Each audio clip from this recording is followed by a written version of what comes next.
കഴിഞ്ഞതുപോലെ തന്നെ വിവാദങ്ങൾ ഇപ്രാവശ്യമുണ്ട്. നിക്കാഹ് കഴിഞ്ഞ സമയത്തുണ്ടായിരുന്നത് പോലെയുള്ള സെയിം വിവാദങ്ങൾ. ഖാദർ ഒരുപാട് സ്ത്രീധനം വാങ്ങി, ആർഭാട കല്യാണം നടത്തി, ആഡംബര വിവാഹം നടത്തി എന്നുള്ളതൊക്കെയാണ് സോഷ്യൽ. ഖാദർ കരിപ്പൊടി നിങ്ങൾക്ക് എല്ലാവർക്കും അറിയായിരിക്കും. പബ്ലിക് കേരള എന്ന് പറയുന്ന ചാനൽ അറിയാത്തൊരു വളരെ ചുരുക്കമാണ്. ഈ കഴിഞ്ഞ 17-ാം തീയതി പുള്ളിക്കാരൻ്റെ വെഡ്ഡിംഗ് റിസപ്ഷൻ ആയിരുന്നു കാസർഗോഡ് വെച്ച് നടന്നിരുന്നത്. അപ്പം ഞാനും പോയിട്ടുണ്ടായിരുന്നു, എന്നെയും വിളിച്ചിട്ടുണ്ടായിരുന്നു, ഞാനും എൻ്റെ ഫ്രണ്ട്സും എല്ലാവരും ഉണ്ടായിരുന്നു. അപ്പം കല്യാണത്തിന് പോവുകയും ഖാദർക്കെ കണ്ടു, അങ്ങനെ ഒരുപാട് നേരം അവിടെ ടൈം സ്പെൻഡ് ചെയ്ത്. എനിക്ക് ഒന്ന് 2 ദിവസം അടുപ്പിച്ച് തന്നെ അവിടെ ഉണ്ടായിരുന്നു. ഞങ്ങൾ 16-ാം തീയതി ആയിരുന്നു പോയത്. 17-ാം തീയതി 18-ാം തീയതി ഒക്കെ ആയപ്പോഴാണ് ഞങ്ങൾ ആക്ച്വലി തിരിച്ച് വന്നത്. പരിപാടി പറ്റി പറഞ്ഞു കഴിഞ്ഞാൽ ഗംഭീര പരിപാടിയായിരുന്നു. എന്താ പറയണ്ടേ, എനിക്ക് പേഴ്സണലി ഇഷ്ടപ്പെട്ട ഒരുപാട് കാര്യങ്ങളുണ്ട്. ശരിക്കും പറഞ്ഞാൽ ഖാദർ കരിപ്പൊടി എന്ന് പറയുന്ന വ്യക്തി പ്രായം കൊണ്ട് എന്നെക്കാട്ടിയും ഇളയതാണെങ്കിലും പുള്ളിക്കാരൻ മനസ്സുകൊണ്ട് എന്താ പറയണ്ട വലിയൊരാളാണെന്നേ പറയത്തുള്ളൂ. ഞാൻ ശരിക്കും ബേസിക്കലി വിളിക്കുന്നത് ഇക്കാന്നാണ് വിളിക്കുന്നത്, ഖാദർ ഇക്കാന്നാണ് വിളിക്കുന്നത്. ഖാദർ ഇക്കാന്ന് വിളിക്കാനുള്ള റീസൺ എന്ന് പറഞ്ഞാൽ പുള്ളിക്കാരനെ ക്ലോസ് ആയിട്ട് അറിയാവുന്നവർക്ക് അറിയാം പുള്ളി എന്താണ് എന്ന് ഏറ്റവും കൂടുതൽ മനസ്സിലാക്കാൻ പറ്റും. ശരിക്കും പറഞ്ഞാൽ ആ വ്യക്തിയെ പറ്റിയുള്ള റിയൽ ക്യാരക്ടർ എന്താണ്, ആ വ്യക്തിയുടെ സ്വഭാവം എങ്ങനെയാണ് എന്നെല്ലാം നമുക്കത് മനസ്സിലാക്കാൻ പറ്റും. അതിൻ്റെ ഒരു റെസ്പെക്റ്റ് ആണ് ആ പുള്ളി ഖാദർ ഇക്ക എന്ന് വിളിക്കുന്നതിൻ്റെ ഒരു മെയിൻ എക്സാമ്പിൾ. അത് അങ്ങനെ ഞാൻ കരുതുന്ന ഒരു വ്യക്തിയാണ്. ഓക്കെ, എനിവേ ഇപ്പം പുള്ളിക്കാരൻ്റെ ഒരു വീഡിയോ ഞാൻ കണ്ടിട്ടുണ്ടായിരുന്നു. ഒരു അരമണിക്കൂർ എങ്ങാണ്ടായിട്ടേ ഉള്ളൂ ഇട്ടിട്ട്. അപ്പം ആ വീഡിയോയിൽ പുള്ളിക്കാരൻ കുറേ കാര്യം പറഞ്ഞ് കരയുന്നുണ്ട്. ഉപ്പയൊക്കെ പറ്റിയിട്ട് പറഞ്ഞിട്ട് കരയുന്നൊരു സീനുണ്ട്. അതിനു മുന്നേ തന്നെ ഈ പറയുന്ന ഈ കല്യാണത്തിനെ സംബന്ധിച്ച് ഈ ആർഭാടമായിട്ട് നടത്തിയ കല്യാണം, ഒരുപാട് സ്ത്രീധനം കൊടുത്തിട്ടുള്ള കല്യാണം എന്നൊക്കെ പറഞ്ഞ് കുറേ വിവാദങ്ങളും കാര്യങ്ങളും, അതിൻ്റെ ഇടയിൽ കൂടെ കുറച്ച് ന്യൂസ്, അങ്ങനെയൊക്കെ സംഭവങ്ങളൊക്കെ നടന്നിട്ടുണ്ടായിരുന്നു. കുറേ മഞ്ഞപത്രങ്ങളൊക്കെ ആയിട്ടുള്ള കുറേ വിവരദോഷികളെന്ന് തന്നെ നമുക്ക് പറയാൻ പറ്റും. ആ ഒരു കാര്യത്തിൽ കുറേ നാറികൾ ഇങ്ങനെ വന്നിരുന്ന ഒരുപാട് ഇങ്ങനെ എഴുതി വെക്കും. എന്താണ് ലക്ഷക്കണക്കിന് രൂപ ചിലവാക്കി ഖാദറിന്റെ ഭാര്യയുടെ കഴുത്തി കിടക്കുന്ന പൊന്ന് കണ്ടോ എന്നൊക്കെ പറഞ്ഞിട്ട് ഉള്ള രീതിയിലായിരിക്കും. കാര്യം ഇവന്മാർക്കൊന്നും വേറെ പണിയില്ല. ഇവന്മാരൊക്കെ എന്തെങ്കിലുമൊക്കെ എഴുതി പിടിപ്പിക്കുക എന്നുള്ളൊരു ലക്ഷ്യം മാത്രമേ ഉള്ളൂ സ്വാഭാവികമായിട്ട്. എന്തായാലും ഖാദർക്ക പറഞ്ഞ കാര്യം എന്താണെന്ന് നമുക്കൊന്ന് കേട്ടു നോക്കാം. കഴിഞ്ഞതുപോലെ തന്നെ വിവാദങ്ങൾ ഇപ്രാവശ്യമുണ്ട്. നിക്കാഹ് കഴിഞ്ഞ സമയത്തുണ്ടായിരുന്നത് പോലെയുള്ള സെയിം വിവാദങ്ങൾ. ഖാദർ ഒരുപാട് സ്ത്രീധനം വാങ്ങി, ആർഭാട കല്യാണം നടത്തി, ആഡംബര വിവാഹം നടത്തി എന്നുള്ളതൊക്കെയാണ് സോഷ്യൽ മീഡിയയിൽ വന്നിട്ടുള്ള വീഡിയോകളുടെ തലക്കെട്ടായിട്ട് എനിക്ക് കാണാൻ വേണ്ടിയിട്ട് സാധിച്ചിട്ടുള്ളത്. അപ്പോൾ ഖാദർ സ്ത്രീധനം വാങ്ങിയിട്ടുണ്ടോ എന്ന് ചോദിച്ചു കഴിഞ്ഞാൽ ഒരു ചെറിയ, അതായത് ഇത്ര പോലുള്ള 1 ഗ്രാമോ അതിന് താഴെയുള്ള ഒരു പൊന്നു പോലും ഞാൻ വാങ്ങിയിട്ടില്ല എന്നുള്ളതാണ് ഫാക്റ്റ്. അവരുടെ കുടുംബം ഇതുമായി ബന്ധപ്പെട്ടിട്ട്, അവളുടെ കുടുംബം ഇതുമായി ബന്ധപ്പെട്ടിട്ട് എന്നോടൊരു ചെറിയ സംസാരം തുടങ്ങിയപ്പോൾ പോലും ഞാൻ പറഞ്ഞിട്ടുള്ളത്, ഞാൻ അത് വാങ്ങാൻ താല്പര്യപ്പെടുന്ന ഒരാളല്ല, എനിക്കത് വേണ്ട എന്നുള്ളതാണ്.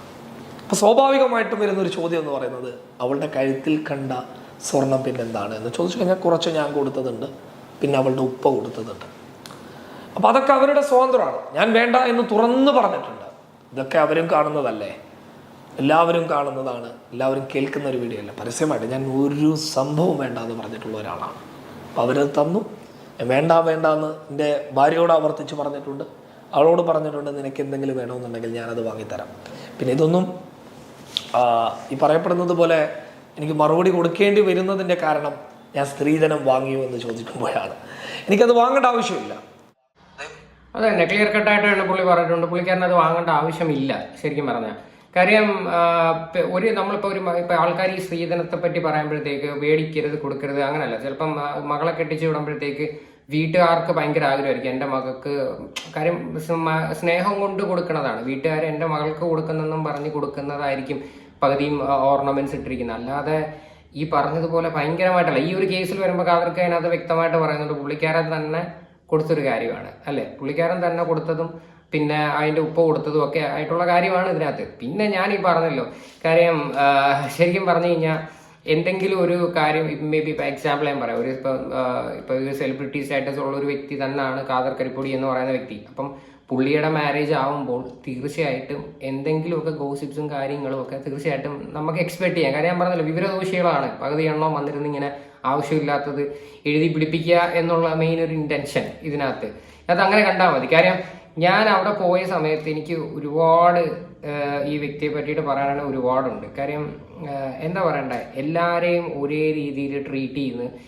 അത് മാത്രമല്ല, അവിടെ ഉള്ള പുള്ളിയുടെ കൂട്ടുകാരന്മാരായാലും പുള്ളിയുടെ ബന്ധുക്കളായാലും അവരൊക്കെ എന്ന് പറഞ്ഞു കഴിഞ്ഞാൽ നമുക്ക് സഹകരിക്കുമ്പോൾ സത്യം പറഞ്ഞാൽ എന്താ പറയണ്ടേ, അത് തന്നെ ഭയങ്കരമായിട്ട് കൊതിയാവും. കാര്യം നമ്മുടെയൊക്കെ ഫാമിലി മെമ്പേഴ്സിൽ ശരിക്കും പറഞ്ഞു കഴിഞ്ഞാൽ എന്തോ നല്ല ആൾക്കാരുണ്ട്, എന്നാൽ അങ്ങോട്ട് മാറി കഴിഞ്ഞാൽ ഫാമിലിയിലുള്ള ആൾക്കാർ തന്നെ അങ്ങോട്ടും ഇങ്ങോട്ടും കുറ്റം പറയുന്ന ആൾക്കാരും ഉണ്ട്. എല്ലായിടത്തും കാണത്തില്ല, പക്ഷെ ചില സ്ഥലങ്ങളിലുണ്ട്. പക്ഷെ നേരെ മറിച്ച് ഈ പറഞ്ഞ കാതർക്കടയൊക്കെ ഫാമിലിയിലുള്ള ആൾക്കാരൊക്കെ എത്ര നല്ല ആൾക്കാരാണെന്ന് അറിയാം. കാരണം നമ്മൾ സഹകരിക്കുമ്പോഴത്തേക്ക് നമുക്കത് മനസ്സിലാക്കാൻ പറ്റത്തുള്ളൂ. അതുപോലെ തന്നെ ഓരോ ആൾക്കാരെയും ട്രീറ്റ് ചെയ്ത രീതി എല്ലാം എല്ലാം ഭയങ്കരമായിരുന്നു. ആ വ്യക്തിയോടുള്ള റെസ്പെക്ട് നമ്മൾ കൂടുന്ന ഒരു കാര്യമാണ്. ഇനി പുള്ളിക്കാരൻ സംസാരിക്കുന്ന ഒരു കാര്യമുണ്ട്. ഏറ്റവും കൂടുതൽ ഞാൻ കാതൊക്കെ കരഞ്ഞ് ഇങ്ങനെ ഈ ഒരു വ്യക്തിയെ ഞാൻ കണ്ടിട്ടില്ല. ഈ വ്യക്തി ഞാൻ കരഞ്ഞ് ഇന്നേവരെ ഞാൻ കണ്ടിട്ടില്ല. കാര്യം എല്ലായിടത്തും ഭയങ്കര സ്ട്രോങ് ആയിട്ട് സംസാരിക്കുന്ന ഒരു വ്യക്തിയായിട്ട് ഞാൻ ഈ വ്യക്തിയെ കണ്ടത്. പക്ഷേ പലപ്പോഴും നമ്മളെല്ലാവരും ഇമോഷണലി ഡൗൺ ആവണത് നമ്മുടെ ഫാമിലി കാര്യങ്ങൾ വരുമ്പോഴും, നമ്മുടെ പേഴ്സണൽസ് ആയിട്ടുള്ള നമ്മുടെ ഇപ്പം എക്സാമ്പിൾ ഞാൻ എടുത്തു കഴിഞ്ഞാൽ എൻ്റെ ബ്രദർ മരിച്ച ഒരു കാര്യം നിങ്ങൾക്ക് എല്ലാവർക്കും അറിയാം. അപ്പം ഞാൻ അതിനകത്ത് ഇപ്പോഴും ഞാൻ അതിൽ നിന്ന് ഞാൻ തീർച്ചയായിട്ടും പുറത്ത് വന്നിട്ടില്ല.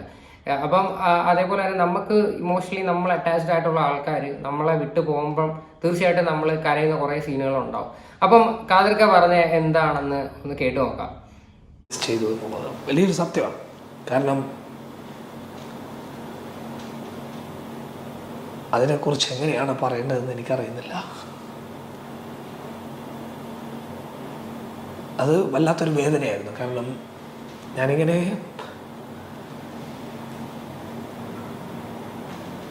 പെട്ടെന്ന് ഇങ്ങനെ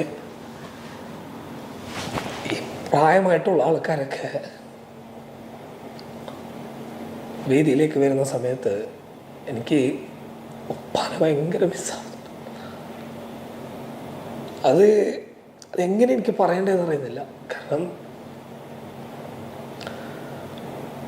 എൻ്റെ കല്യാണം എന്ന് പറയുന്നത് എൻ്റെ ഉപ്പ ഒരുപാട് ആഗ്രഹിച്ചൊരു കാര്യമാണ്.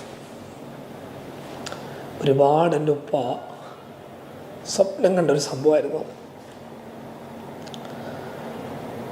പക്ഷെ എനിക്ക് ആ സമയത്ത് എൻ്റെ ഉപ്പ ഉണ്ടായിരുന്നില്ല എന്നുള്ളത് എനിക്ക് വലിയ സങ്കടം ഉണ്ടാക്കിയ കാര്യമാണ്. ചെറുതൊന്നുമല്ല.